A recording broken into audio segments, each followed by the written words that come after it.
رسول اللہ صلی اللہ علیہ وسلم کے ایک جانثار صحابی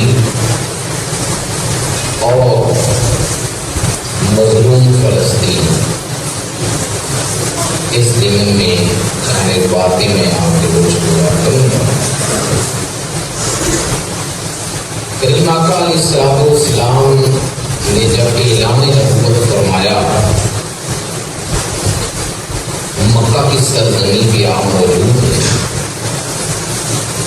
رسول اللہ صلی اللہ علیہ وسلم کا تبلیغ دین جاری ہے،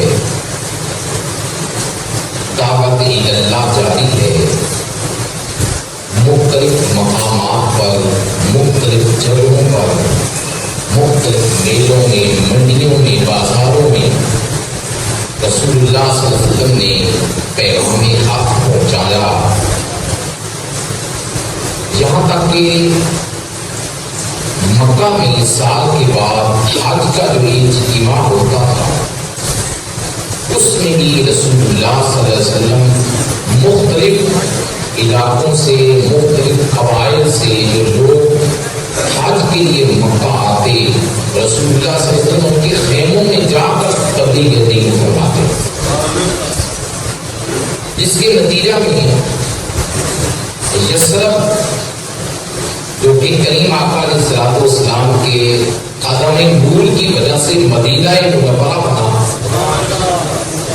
وہاں سے کچھ افراد آئے اور رسول اللہ صلی اللہ علیہ وسلم نے حسب سابق ان کو بھی تبلیغ دین کیا، دعوت حق دی۔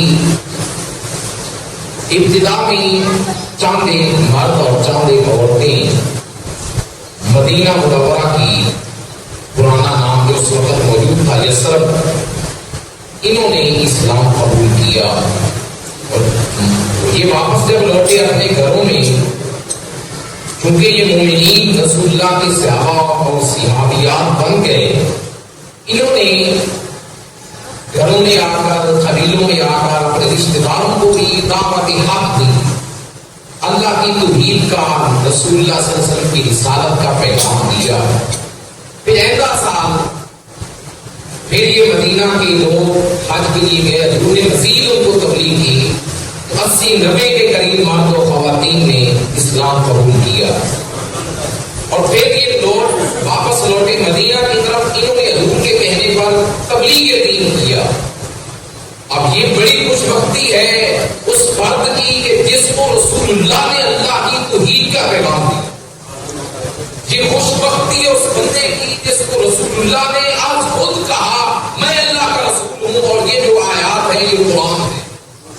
یہ بڑی مطلب احساس کی بات ہے، لیکن یہ بات بھی ذہن میں رکھیں، اس شخصیت کا یا اس فرد کا یا اس مرد و خاتون کا مقام کیا ہوگا جس نے نہ اللہ کو تو کسی نے نہیں دیکھا، جس نے اللہ کو بھی نہیں دیکھا اور ابھی تک رسول اللہ کو بھی نہیں دیکھا، کسی کے کہنے پہ کسی نے کہا مکہ مکرمہ میں ایک ذات آئی ہے، ایک شخصیت آئی ہے، ہم اس کے دیوانے ہیں، تم بھی اسی کے دیوانے بنو۔ حضور خود دعوت دے تو بندے چاشنی کے حضور کے چہرے میں، حضور کی آنکھوں میں، حضور کے لب و لہجہ میں، حضور کی گفتار میں، حضور کے کلام میں، حضور کے راز و نصیحت میں، حضور کے پیغام میں ایک چاشنی ہے، بندہ مان لیتا ہے، لیکن کمال ہے اس بندے کے بات پہ، قربان جائے اس بندے کی قسمت پہ جس نے حضور کو دیکھا نہیں، صرف سنا ہے اور رسول اللہ کا کلمہ پڑھ کے دائرہ اسلام میں آ گیا۔ جنہوں نے حضور کا نام سن کر کلمہ پڑھا، میرے آپ کے آقا مولا صلی اللہ علیہ وسلم ارشاد فرماتے ہیں، جس شخص نے مجھے دیکھا اور کلمہ پڑھا اس کے لیے ایک خوشخبری ہے، جس نے مجھے دیکھا اور میرا کلمہ پڑھا اس کے لیے ایک خوشخبری ہے، اور جس نے مجھے دیکھا نہیں پھر بھی مجھے مانتا ہے اس کو میری طرف سے 7 خوشخبریاں ہیں۔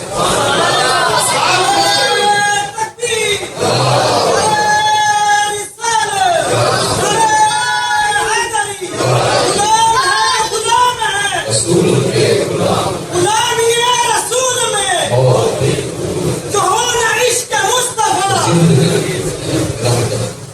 رسول اللہ صلی اللہ علیہ وسلم نے فرمایا جس نے مجھے دیکھا نہیں کلمہ پڑھ لیا اس کو سال بچاتے ہیں سال خوش کرتے ہیں. اور ان میں مدینہ طیبہ کے ایک رہائشی انصاری صحابی کا نام ہے جنہوں نے کسی کے بتانے پہ یہ واضح میں رکھے میں ضمن نقل کر رہا ہوں.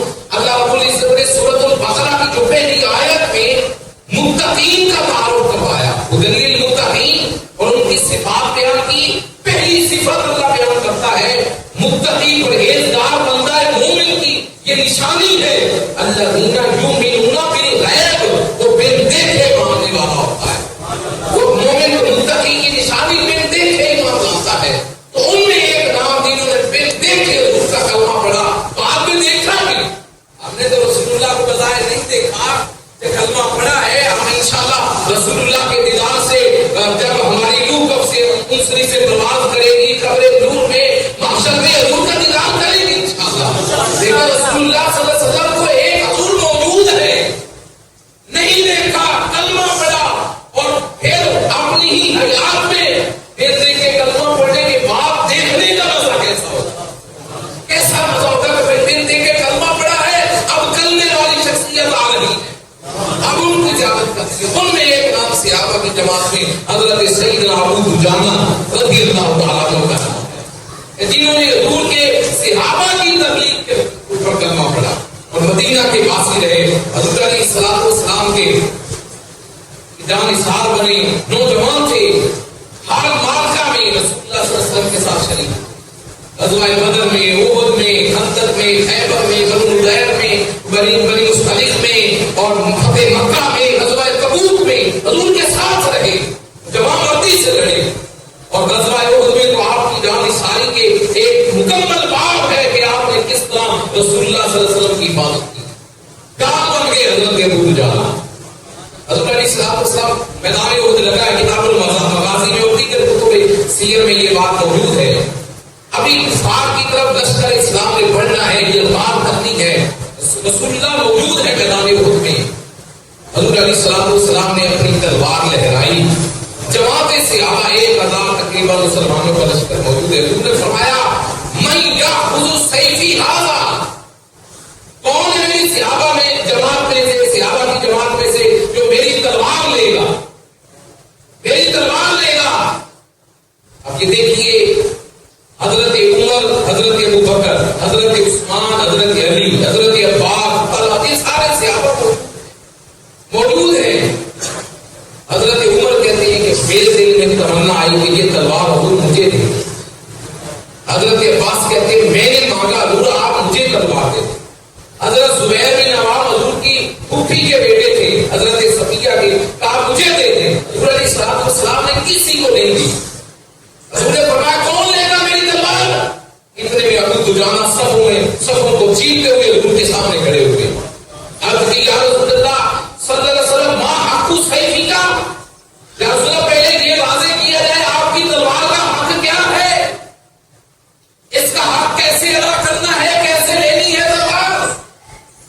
رسول اللہ صلی اللہ علیہ وسلم نے فرمایا اس کا حق یہ ہے یہ تلوار کسی مسلم پہ نہیں چلنی چاہیے اور کافر پہ چلے تو اس کو چھوڑے اور لڑے بندہ تلوار والا اس طرح کہ جہاں تک یہ تلوار ٹیڑھی ہو جائے.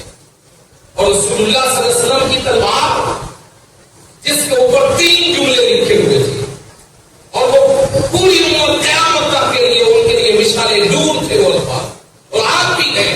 اور وہ رسول اللہ صلی اللہ علیہ وسلم نے جو پیغام دیا تھا جہاد کا اس تلوار کے اوپر لکھا ہوا تھا. رسول اللہ صلی اللہ علیہ وسلم نے کیا تلوار پہ کندھا کروایا لکھوایا فرمایا وفی اخبار مکروبۃ وفی الجبن عار والمرء بالجبن لا ينجو بالقدر. رسول اللہ ارشاد فرماتے ہیں اے میرے امتیوں تلوار پہ لکھا. حضور نے فرمایا پہلی بات یہ ہے آگے بڑھو گے تو عزتیں ملیں گی آگے بڑھو گے تو عزتیں ملے گی. وفی الجبن عار بزدل ہو جاؤ گے تو ندامت اٹھانا پڑے گی شرمندگی اٹھانی پڑے گی. کمزور ہو جاؤ گے شرمندہ ہو جاؤ گے. بزدل نہ بنو طاقتور شاہ زور بنو اور اپنے اندر تو حاضری پیدا کر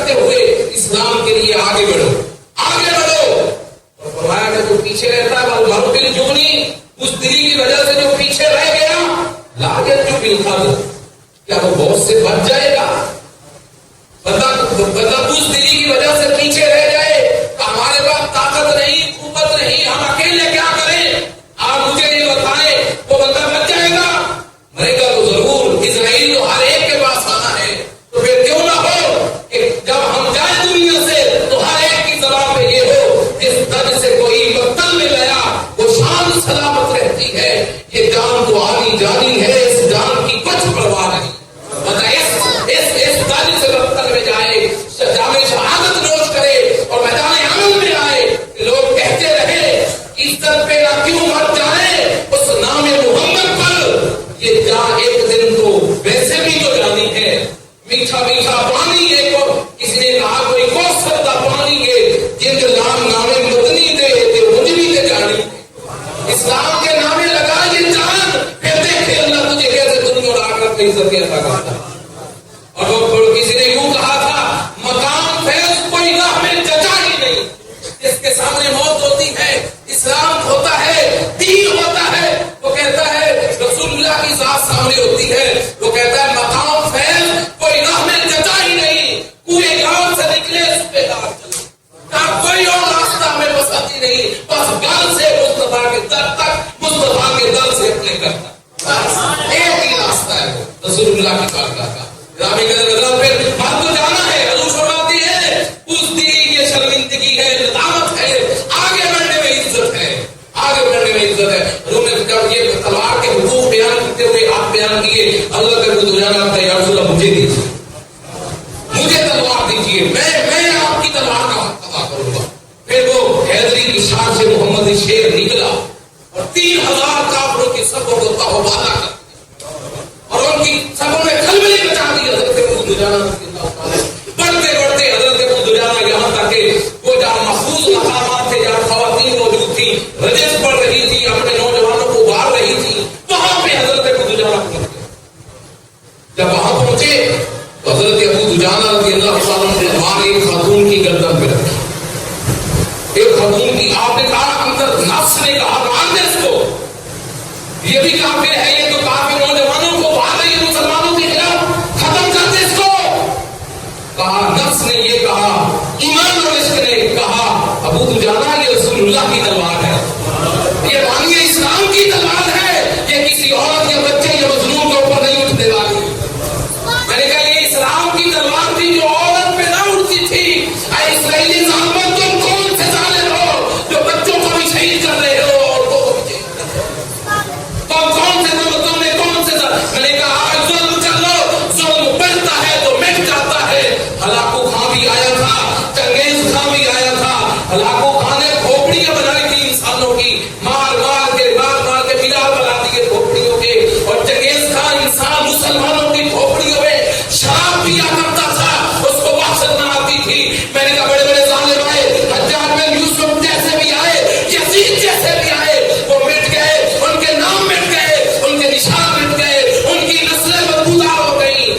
آج بھی باقی ہے یہ رسول اللہ کی ذات باقی ہے، یہ رسول اللہ کا دین اور قرآن باقی ہے، یہ قیامت تک رہے گا انشاءاللہ، یہ قیامت تک رہے گا، اور یہ اللہ کا وعدہ ہے قیامت تک رہے گا یہ دین اسلام۔ دین اسلام کو کوئی مٹانے والی قوت وہ خود پسپا ہوگی، وہ خود زیر ہوگی، وہ خود شکست کھائے گی، اسلام فتح یاب ہوتا چلا جائے گا، اسلام فتح یاب ہوتا چلا جائے گا۔ میرے اور آپ کے آقا مولا صلی اللہ علیہ وسلم کے دیوانوں، پروانوں، شمع رسالت کے دیوانوں، رسول اللہ صلی اللہ علیہ وسلم کے دیوانے حضرت ابو دجانہ رضی اللہ تعالیٰ عنہ پھر وہ تلوار واپس لے آئے۔ اب بچے پہ بڑی عورت پہ حضرت ابو دجانہ نے تلوار نہیں چلائی۔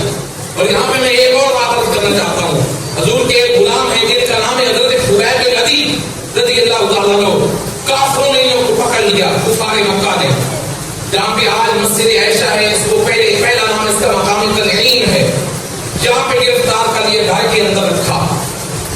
اب کیا کیا، آپ جکڑے ہوئے ہیں زنجیروں میں، گھر کے اندر موجود ہے، کافروں کا انہیں کے گھر کا ایک بچہ آپ کے قریب آ گیا، آپ نے اسے پکڑ لیا۔ جب آپ نے پکڑا، کافر چلانے لگے، چیخنے لگے، یہ تو جان چھڑا لے گا، یہ بچہ مار دے گا۔ ایسا ہوتا ہے کہ آج مجھے چھوڑ دو نہیں تو بچہ مار دوں گا، یہ بچے کو مار دے، مار تو میں نے جانا ہی ہے۔ جب آپ نے اس بچے کو پکڑا تو چیخنے چلانے لگے کہ مجھ سے یہ مار دے گا بچے کو۔ آپ نے فرمایا تم کیا سمجھ اللہ کی تعلیم کے بغیر چلے پھرتے ہیں. ہم بچوں کو نہیں مارے کرتے, یہ میرے نبی کی تعلیم ہے. ہم بچوں کو قتل عام نہیں کرتے, یہ رسول اللہ کی تعلیم ہے, یہ اسلام کی تعلیم ہے. اور آج ظالموں تم نے بچوں کو شہید کیا, کوئی بات نہیں ہے. یہ اقصی بھی, یہ فلسطین بھی, قیامت کا بھی اس کے اوپر اسلام کا جھنڈا آئے گا. اور میرے نبی صلی اللہ علیہ وسلم کا واضح پیغام موجود ہے, مسند ابی یعلا میں موجود ہے, مجموع الزوائد میں موجود ہے. رسول اللہ صلی اللہ علیہ وسلم ارشاد فرماتے ہیں, لا تزال اصحابۃ من امتی یقاتلون علی ابواب دمشق وما حولہ وعلی ابواب بیت المقدس وما حولہ لا یضرهم خذلان من خذلهم ظاہرون علی الحق الی ان تقوم الساعۃ او کما قال. رسول اللہ صلی اللہ علیہ وسلم ارشاد فرماتے ہیں, میری امت کا ایک گروہ, میری امت کی ایک جماعت ہمیشہ ملک شام میں دمشق کے دروازے اور اس کے ارد گرد بیت المقدس قبلہ اول, اس کے دروازوں اور اس کے ارد گرد یقاتلون, ہمیشہ جہاد کرتی رہے گی, ہمیشہ لڑتی رہے گی, قتال کرتی رہے گی اسلام کے لیے. لا یضرهم خذلان من خذلهم, اور کوئی مسلم ملک یا کوئی مسلم امت کا سربراہ انہیں کو تنہا چھوڑ دے, یہ ان کی تنہائی بھی انہیں نقصان نہیں دے گی. یہ کس نے فرمایا ہے؟ میرے اور آپ کے آقا فرمایا, لا یضرهم خذلان من خذلهم, جنہوں نے ان کو تنہا چھوڑ کر رسوا کرنے کی کوشش کی, یہ چیز تنہائی ان کو رسوا نہیں کرے گی, ذلیل نہیں کرے گی. اور یہ بھی ذہن میں رکھیں, حضور فرماتے ظاہرین علی الحق, وہ جماعت باطل جماعت نہیں ہوگی, وہ ہمیشہ جماعت حق ہوگی, حق پر لڑتی رہے گی, حق پر رہے گی, حق پر قائم رہے گی, جہاد کا علم بلند کرتی رہے گی. یا رسول اللہ کب تک لڑتے رہیں گے؟ الی ان تقوم الساعۃ, قیامت تک وہ جہاد کرتے رہیں گے, قیامت تک لڑتے رہیں گے. شکست کھائے گا تو اس کا مد مقابل کامل کھائے گا, اللہ ان کو ہمیشہ فتح یاب کروائے گا. یہ رسول اللہ کا پیغام ہے, اور رسول اللہ صلی اللہ علیہ وسلم کی سیرت طیبہ ہے. گرامی قدر, ہمیں بھی چاہیے, ہم کتنا کر سکتے ہیں, ہم بائیکاٹ تو کر سکتے ہیں, ہم ان کی پروڈکٹس کو دور تو پھینک سکتے ہیں. میں نے کہا ایک گھونٹ کوک کا پینا ایسا, یہ اللہ میں کہہ رہا ہوں, جیسا آپ نے ایک مظلوم فلسطینی بچے کو قتل کیا ہے. آپ کیوں نہیں اس سے دور رکھتے کہ جب چیزیں دوسری موجود ہے, یہی آپ کا تذکرہ ہے. ظاہر ہے ہم سب بھی اس کے عادی تھے, لیکن آپ عادت کو ہٹانا ہوگا. کیوں کہ اسلام کے ساتھ تعین اور نصرت کرنی ہے, اسلام کی مدد کرنی ہے, اور اسلام کے ساتھ ساتھ وہ فلسطینی مسلم بھائی ہیں ان کی مدد و تعین کرنی ہے. اللہ ان کو غالب فرمائے, اسلام کا بول بالا فرمائے, مظلوم بچوں کی, عورتوں کی, خواتین کی, بوڑھوں کی مدد فرمائے. آمین.